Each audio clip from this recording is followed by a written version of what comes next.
Olwaliro waliwo ekisomoozo ekipya kati ekyayingira mu maka g'abantu nti abantu bangi oba si bangi abamu baali basuula obwesigwa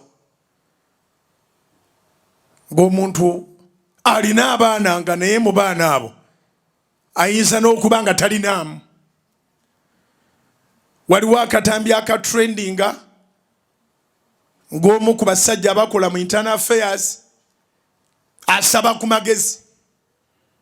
Musajja omu Ssemaka abadde akola safari akolera Kenya akomawo mu Uganda mu mwezi emirundi 2 oba 3 alina abaana 6 abaana basoma mu international family akasente erina naku ezo yakomawo n'ayombamu ne mukyala we ne bayombera dda ne beekuba n'amugamba ekimala kati nkugobi n'amugamba mpa ebyange byonna n'abaana bange tekuliwo. Nakawuliriza bulungi ne ngamba nti oba abantu balyokanga ne bayombamu byebyo byentera bagamba nti nga waliwo ebibi bingi ebyetoolodde noonya akalungi akeezizisaawo kuba tebaba kuyomba tiyanditegedde nti ku baana abo talinaako n'omu. Munange ng'omusajja agenda ku internal affairs n'enkwagulo ng'abategeeza bannaye nkola ntya okukebera abaana nga bamulagirira department yaabwe nga bamuwaliza ati singa zimulaga nti ku baana 6 kituufu omukazi kyeyogedde talinaako n'ogu ng'awakanamu awo ng'aga nti apaana baana basoma ku international bonna bali mu international schools kasende weekali esente diriwo ayo obwesigwa bbe wazira bwesigwa. Munange ng'abasaba sample ng'aziweerezako South Africa endala ng'aziweereza Canada Ottawa bw'oba tonnakalabako nze nkunyumiza kati ebiriyo otegere nti twetaaga essaala ng'eze South Africa zikomawo nga zigamba ku baana 6 talinaako we nga n'eze Canada zikomawo nga zigamba ku baana 6 talinaako we. Kati ofiisa wa internal affairs agamba ayagala ku magezi musajja tumusalire ku magezi obulamu bumutabudde bumukyakalanyeeko ate nga atunula omukazi tamutegeera musajja mutegeevu alimu n'okutya Katonda tayinza gwa mukazi mu bulago abaana bali awo abaana baaluguddemu kubanga emiyaayo bwegityo tegitera kubeera n'abasajja babuvunaanyizibwa baba bagizaddemu. Kyena bagamba nti mumubeere beesigwa tosiriwalanga kulowooza nti ono omusajja akuwa ssente olina n'omusajja akwebakako n'omatira. Bwe buzibu bwe tulina kati abantu balina abamalako nga tebalina magezi ne baba n'abalina ssente naye nga tebasobola kumatiza biwowongolo ebyo.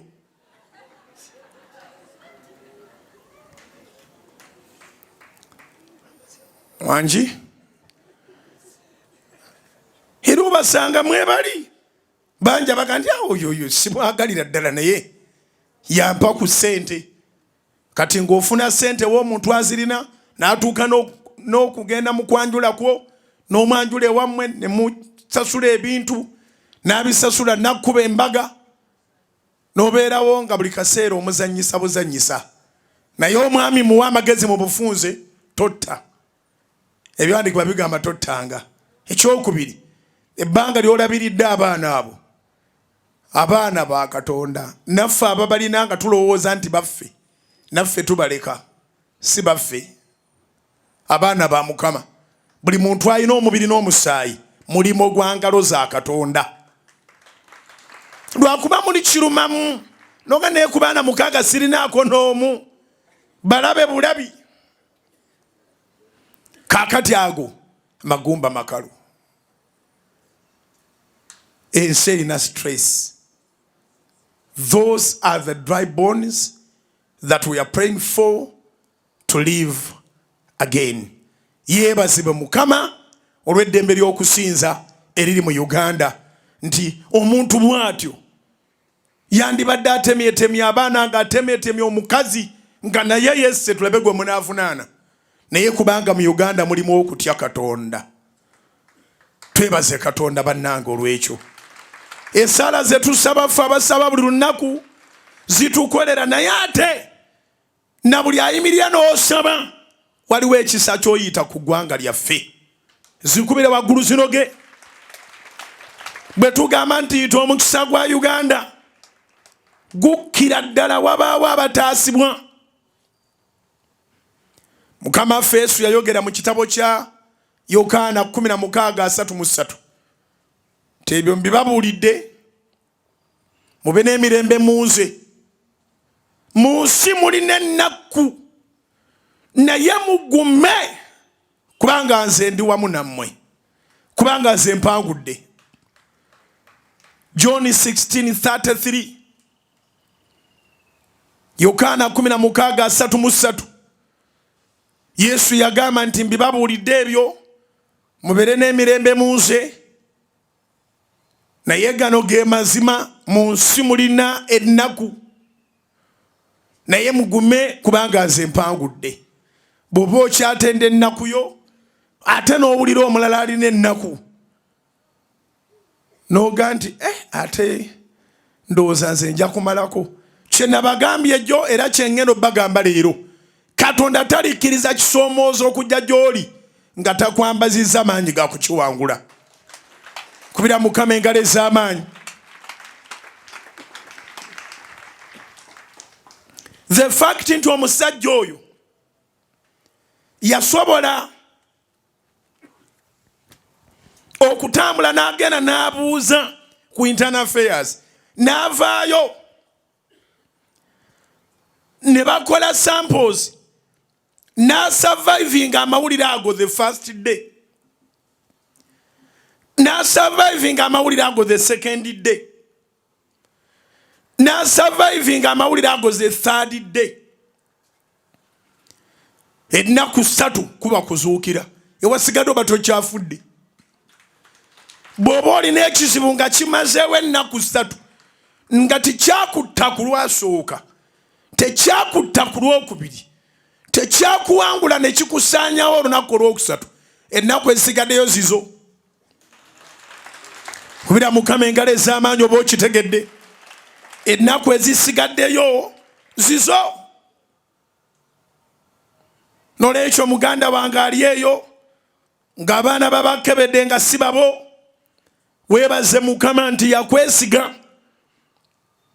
Abaabazaala mu mukazi wo bimmonde bantuntu abatagasa, era nsaba otuule ofune ekisa mu mutima gwo.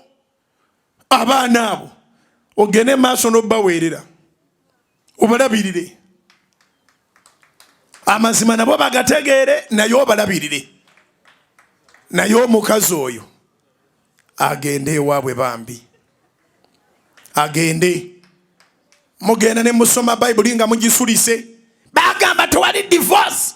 Never provoke what they said it should not happen. Era nga bagamba tottanga naye nga abantu batta. Tottanga teeka lya Katonda naye alina be yagamba tubatte. Bw'osanga ng'omusajja nga yeebase n'emusajja munne nga bwe yeebaka n'omukazi, mumutte. Ekyabaleevi essula 20, Leviticus chapter 20 13. Leviticus chapter 20 verse 13. Keberawo ekyabaleevi essula 2:13. Era omusajja bw'anaasasulanga nedda munsasire. Era omusajja ekyabaleevi 20:13. Era omusajja bw'anaasulanga n'omusajja nga bwe yandyebase n'abakazi, bombi nga bakoze ekyomuzizo, tebalemenga kuttibwa. Omusaayi gwabwe gunaabanga ku bo.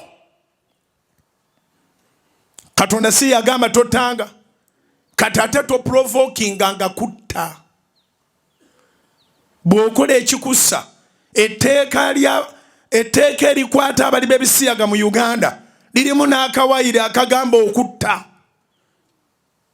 Amateeka gonna mu nsi yonna gali wansi wa Bayibuli. Temuyina teeka lye mukola nga teririleetinga n'amateeka 10 agali mu Bayibuli. Akati bano abasajja ababiri abeegadanga abali b'ebisiyaga eky'Abaleevi 20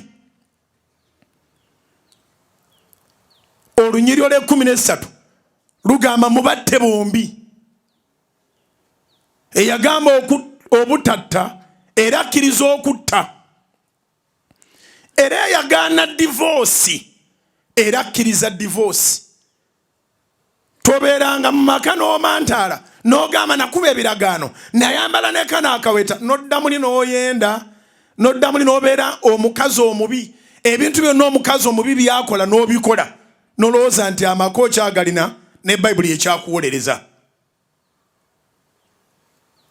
So muganda waffe oyo omukazi amuzza ewabwe, bano abaana mwegayirire bwegayirizi baleme kufiirwa bulamu bwe babaddemu. Weewaawo waliwo ebijja okusalika naye baweerere nga bwewandi adoptinze abaana abalala 6 kubanga obusobozi obulina. Era bw'onoobaweerera nkwegayiridde ofukamirenga ku maviivi osabe Katonda gw'owasa abeere mwesigwa. Omusajja takoma kuzaala. Ibulayimu yazaala n'oluvannyuma lw'emyaka 135 yazaala. Bw'oba okyali muntu mulamu ojja kuzaala. Weegayirirenga Mukama, mugambe Mukama abaana bo mbaweerera, mpaayo abange. Ekyomusajja oyo nze amagezi nga muwadde, ate nga nzikiriza nti kwali kusooti awulira. Kano bayinza n'okukasalamu ne bakamuweereza. Abaana nabo babadde ku masomero tebabimanyi. Eno ne mwekuba ne mwerangira olinanga mpana abaana bange toyinaako n'omu. Ewaffe Masaka bagamba nti eryokanga n'etonnya ne tulaba ensiisira bwe zenkana emyoyo. Waliwo ebintu si buli ekijja nti kyevumenga. Buli ekijja nga kirabikanga ekibi noonya lwaki Mukama akkiriza kibeewo. Baluumi 8:28 Romans 8:28 egamba bweti, all things happen together for good to those who love God, to those who are called for his purpose. Baluumi 8:28 ega nti byonna bikolebwa olw'obulungi ku lw'abo abaagala Katonda era abaayitibwa Katonda olw'ekigendererwa. Ebizibu tetusobola kubyebaliza Mukama, tetubyapreciatinga. Tuwali ayagala bizibu mu nnyumba ye naye kyolabanga ekizibu lwaki Mukama akikkiriza kibeewo. Ekyo olina okukyetegereza ennyo olabe lwaki Mukama akiganyiza kibeewo. Mu kizibu mubaamu ekyokuyiga. Ebiseera ebisinga okuseeka obusesi si y'emirembe, n'okutabukamu najjo mirembe. Kati ke mbabuulire, gwe mubeera naye nga temutabukangako ne mwesonyiwa ne muddiŋŋana, tomwesiga nnyo. Kankiddemu. Gwe mubeera naye nga temutabukangako paka ku ruufu ate ne mumala ne mutabagana, tomwesiganga nnyo kuba tomanyi bwe muliyitabuka agenda kukola atya. Sibatumye kutabuka leero naye temugezangako okulinnya ku kutabuka nga kujja. Waliwo olabira ddala nga leero mubadde mugenda kwaka ne girlfriend wo. Waliwo olabira ddala nga leero bibadde bigenda babuguma ne mukyala wo. No playing a cool. Nena asigala nga aswakidde alinga sekoko. Gwanoga nedda kanzikiriza embeera omusiru tubeere n'emirembe naye nga Mukama abadde ayagala etonnyeko. Bwe naatonya olabe ku nsiisira bwe zenkana emyoyo.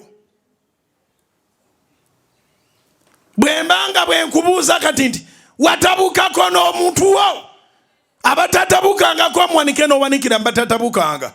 Relationship yo sinywevu.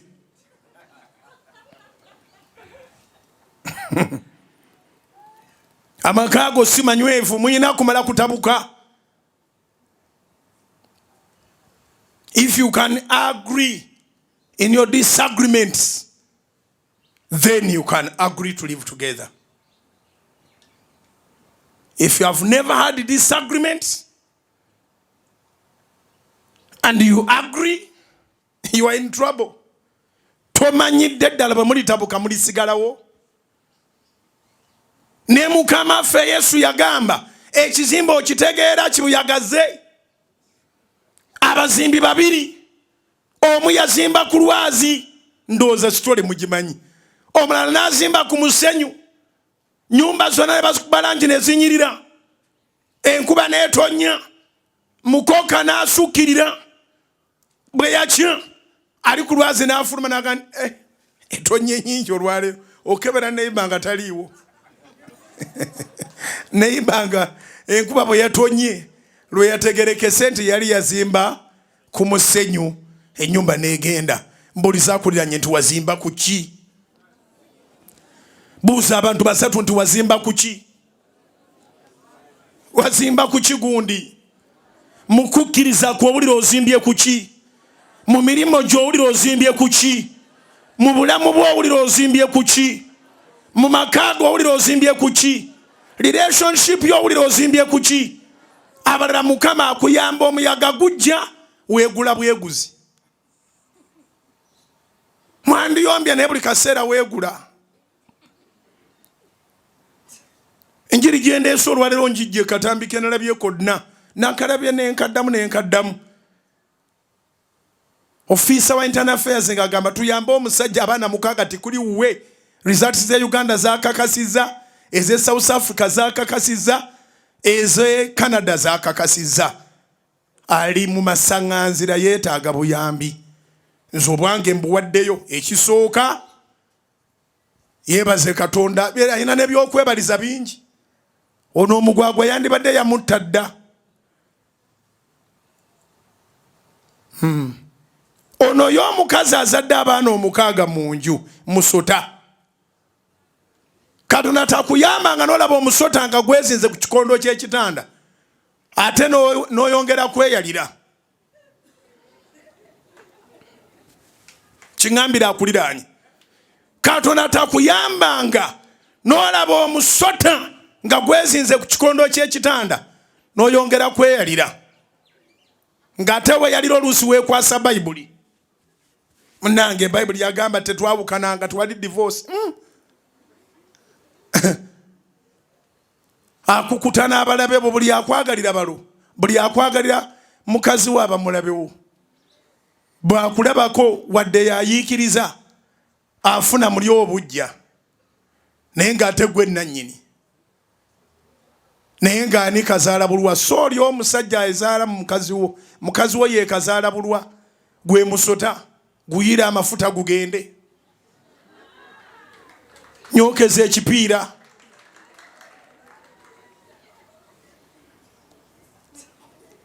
Abaana bano baddiremu, basaasire busasi, bayambe buyambi. Manya abantu bangi abalina ssente nga baweerera be batana bwe babayita. Baweerere mu bootalina bw'oyita naye ate bo bambi tebalina bwe bakyebeera. Bajja kuyitanga ddaddi mirembe na mirembe. Na kino kanki bategeeza okubeera ddaddi tekitegeeza nti gwe wazaala. Okubeera ddaddi kitegeeza nti gwe wasitula obuvunaanyizibwa. Ngambye eki? Okubeera ddaddi tekitegeeza nti gwe wazaala. Okubeera ddaddi kitegeeza nti gwe wasitula obuvunaanyizibwa. Mu nsi tulinamu abasajja abazaala ng'embwa. Embwa bw'emala okufunyisa olubuto mu biseera by'eggobetedda. Wangi? Kingambira akuliranye nti mu nsi tulinamu abasajja abazaala ng'embwa. Embwa mukimalirayo nti embwa bw'emala okufunyisa olubuto mu biseera eby'eggobe tedda.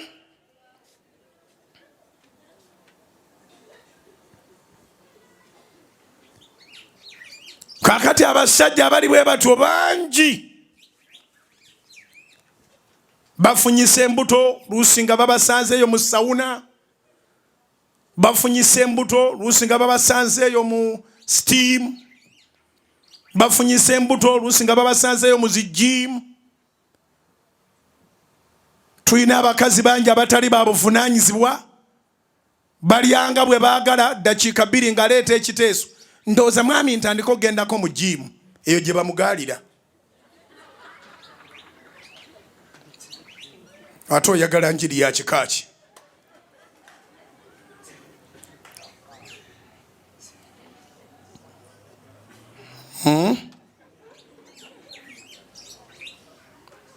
Emmere mugirya mugiraba, mwefuula bakaabagagga, olyanga tolinaamu magezi. Bw'ovaawo nti njagala swimming lessons ng'omusajja akuyigiriza, bw'ovaawo njagala gym instructor ng'omusajja akwatamu. Nabo bali eyo bateeze bakola obunyama 6 pack ng'olyoka olyamu 1 pack olukwe, ng'otandika kuzaala abaana b'oyo amalako naye nga talina ssente. Ate si byakaakati byadda. Nze nakulambulira e Masaka boogera nti omwavu tazaala. Omwavu agaba embuto, omugagga n'alabirira. Singa mbadde nnyina obuyinza DNA test zino nandizigaddewo. Abantu bangi abalina abaana abatali baabwe. Obumu bukubonera obulaga nti abaana b'olina si babo, y'engeri gye bakuyisaamu amaaso. Ekigambo kino kye mbasomesa nti otyanga kitaawo ne nnyoko era obassangamu ekitiibwa kirina mu musaayi. Omuntu ddala atya kitaawe ne nnyina. Ne wamanyira nti bano abaana mulimu atali wange ng'ayagala kukuba. DNA nyangu nnyo wangi ayagala kukuba, tatya kukuvuma. Ne bweba public akuvuma, akola ebintu eby'ekisiru ennyo. Omwana bwe yatakola muzadde tota wanagenda kebera oyo siwo. Bali abedda bwe batu bwe baba testinganga. Omwana kasita yabanga nga mujeemu ekiyitiridde ng'onaakola kiramo. Kyova olaba ekiramo kiba kyakyama. Lwe bakisoma eriiso ly'omukulu abaddugala we walaba. Lwe bakisoma lw'otegera nti omwana omu mutwala ewaabwe. Yeegeza mu taata omukuba empi. Tebalina nnyo kibagatta. Omuntu alimu omusaayi gwo alina ekitiibwa kyakuwanga kya njawulo. Aba akiwulira muli nti you are somebody in his or her life.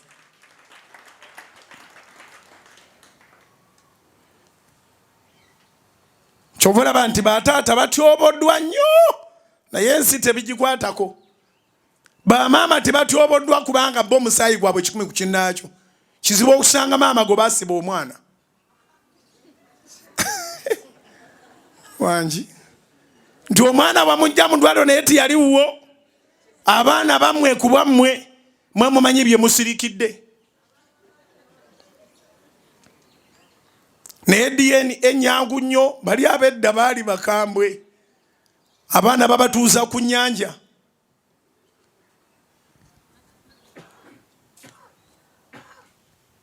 Mugenda ku nnyanja nga mu linnya lyato nga mweyongerayo wali wakati nga bateekako akaliba oba omwana waabwe aka DNA ey'ekiddugavu teyesaaganamu. Bakasulula bakatuuza ekaliba ku nnyanja nogandi nagandi kale kwata omwana omutwala ewaabwe. Naye nga kwalinga kulimba magezi. Kulinga nga kusasula kula mu linnyo nti bakuwe ssente. akati bali tebasaaga abedda ozadde abalongo balongo bawaka kali katubatwale wakati mu nnyanja batuule kaliba babalabanga ogumidde eddala bagenda batuuza kaliba n'abatuuzaako naye abatuuza era abakutte kuba naawe okimanyi siki tolina gye wabenda mudugavu kubadde alina engeri gyakeberamu omwana